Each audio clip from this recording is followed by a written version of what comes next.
Stress hormones shut down the immune system so that you can run for your life.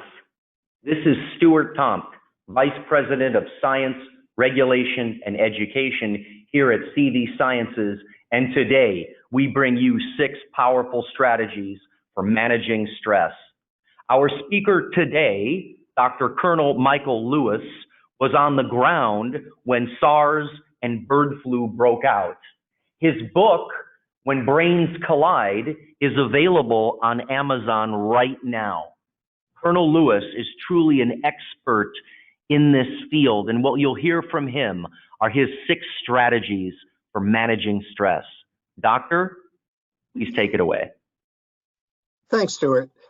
You know, we're living in crazy times right now. We've got this COVID-19 coronavirus that's circulating worldwide, and we are in shelter in place. Depending on where you are, your limitations of what you can and cannot do are really incredible. And one of the concerns I have about this virus is actually what it's doing to our mental health and the stress and how it's affecting us. We know that stress triggers an immune reaction, creating inflammation, making you more susceptible to infections. So we've got this negative circle going on. We're stressing out about this virus, hurting our immune system and our ability to fight off an infection from the very thing that we're stressing out about. And let me put bottom line up front. It is absolutely imperative that you control how you react to the stress. You may not be able to control the stress around you and what's going on around us, but what you can control is how you react to it. At a biochemical level, we know that stress affects our hormones, and so our adrenal glands, our adrenaline kicks in. And when this is done chronically, it really starts to affect what we call fatty acid amide hydrolase at the cellular level. Fatty acid amide hydrolase, when kicked in because of stress, breaks down anandamide, abbreviated here AEA. Anandamide is one of our endogenous cannabinoids. It's our happy molecule in our brains. It's what keeps us balanced, what keeps us stress-free. It's our happy molecule. And when it gets broken down into arachidonic acid. That omega-6 then leads through all these biochemical processes, creating chronic inflammation. How do we break that chain that leads to chronic inflammation?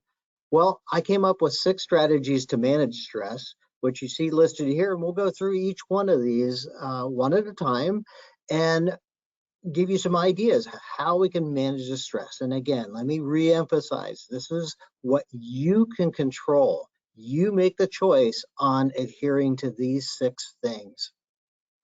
Avoiding information overload. This is probably the easiest one you can control because we are inundated with information constantly. There's not enough news to fill 24 hours a day.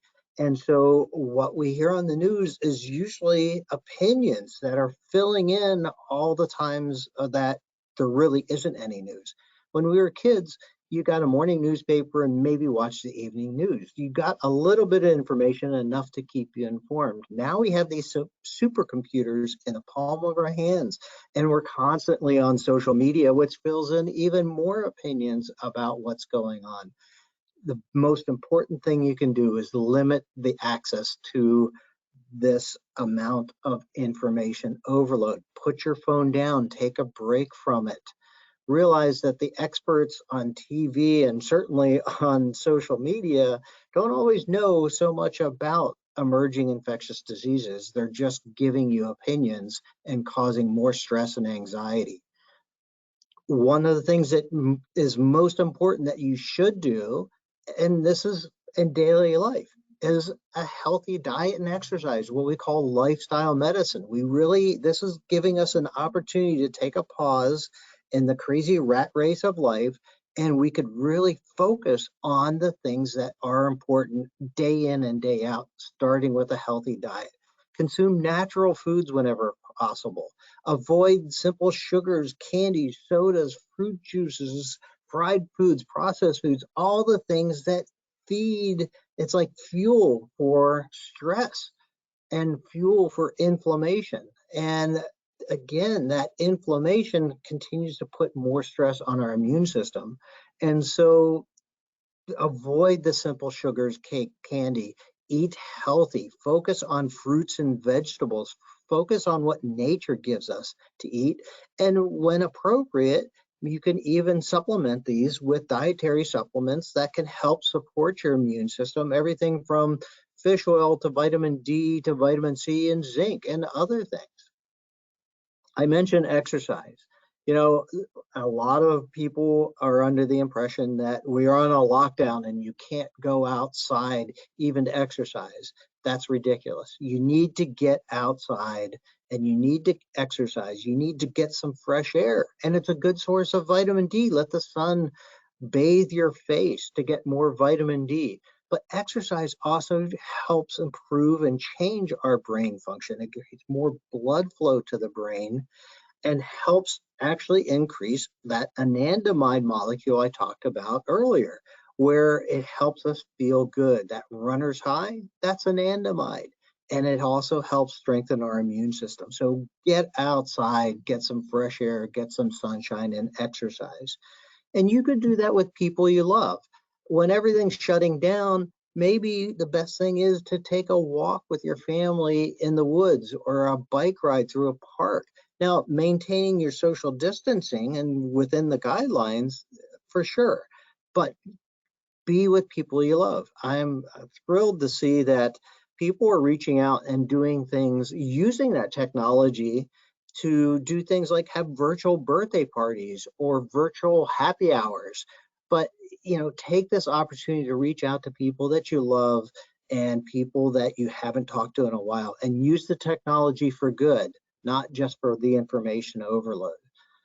Practice gratitude. You know, in the worst of circumstances, whether we're talking about um, even something as horrible as being a prisoner of war in the Hanoi Hilton, or being in concentration camps, people over the history of mankind have always found ways to find gratitude, even in the worst of circumstances. And trust me, we don't have it that bad, especially in the United States. We have so many things that we are blessed with, and we practicing gratitude, whether it's keeping a gratitude journal when you go to bed at night, or just taking a moment and realize the good things we have in life rather than focusing on the negatives.